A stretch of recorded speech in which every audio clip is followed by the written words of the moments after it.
Selamat pagi Bu Mensos, perkenalkan saya Widya dari MNC Portal Indonesia. Izin Bu, saya mau nanya, selain di Tangerang ini ada lagi gak temuan lain soal pungli bansos? Terima kasih.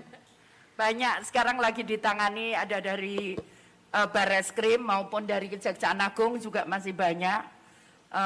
Tapi kan tidak semudah itu untuk melakukan keputusan atau penetapan, itu tidak semudah itu. Contohnya di beliaunya ini Pak Kejari ini meriksa 4.000 orang. Jadi artinya tidak mudah memang. Ya memang harus begitu kalau memang mau benar gitu. Seperti itu. Apa? Daerahnya?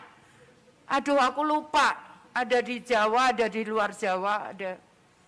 Yang di Depok, ya cuman tadi saya sampaikan memang tidak mudah. Jadi di Kejari pun ini cukup lama, bahkan Pak Kejari akhirnya konsentrasi memutuskan resource SDM ini untuk nangani ini gitu. Karena memang kan butuh waktu dan butuh sumber daya manusia yang cukup besar untuk nangani ini. Karena kan saksinya juga demikian banyak begitu. Kita telah melakukan penyidikan di Kecamatan Tiga Raksa, Kabupaten Tangerang atas penyalahgunaan dana bansos program Keluarga Harapan.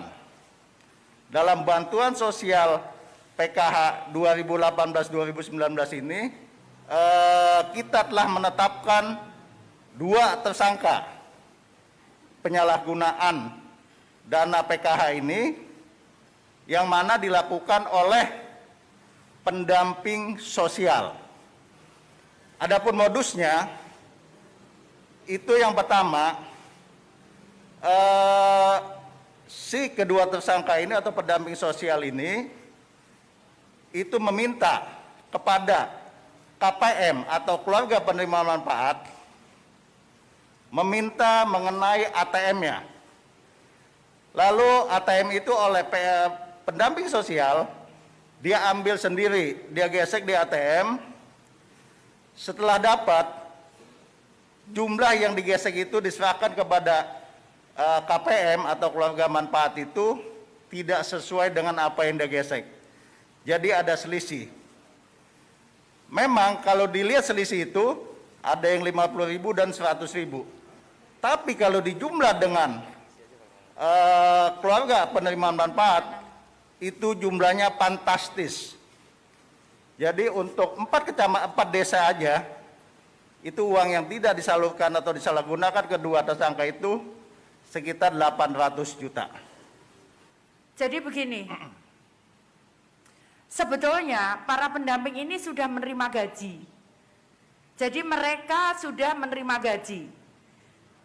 Dan kemudian artinya bahwa tidak ada alasan lagi mereka kemudian memotong untuk apapun.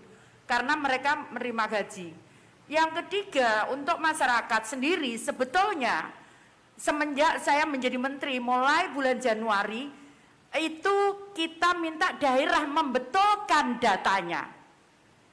Jadi ada kurang lebih 14 juta data itu yang dibetulkan oleh daerah. Ada yang daerah aktif, ada yang daerah tidak aktif.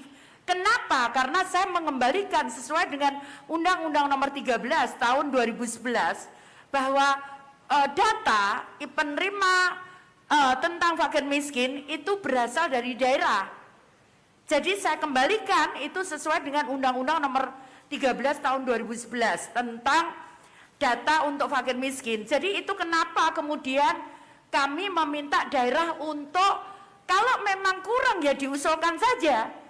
Papua itu jangan dikira Papua jauh sana tidak memperbaiki. Ada satu daerah kabupaten yang sudah memperbaiki data itu 100%. Dan kenapa kemudian Papua sebelumnya tahun 2020 mereka hanya menerima sekitar 15.000 orang, tapi di tahun 2021 menerima 28.000 orang. Jadi artinya naik 100% jumlahnya. Karena kenapa kita bisa naik? Karena kami membetulkan, kalau teman-teman ingat, yang Padan kemudian kita hapus, yang sama itu kita hapus. Nah, sehingga itulah bisa dimanfaatkan oleh daerah untuk usulan-usulan baru.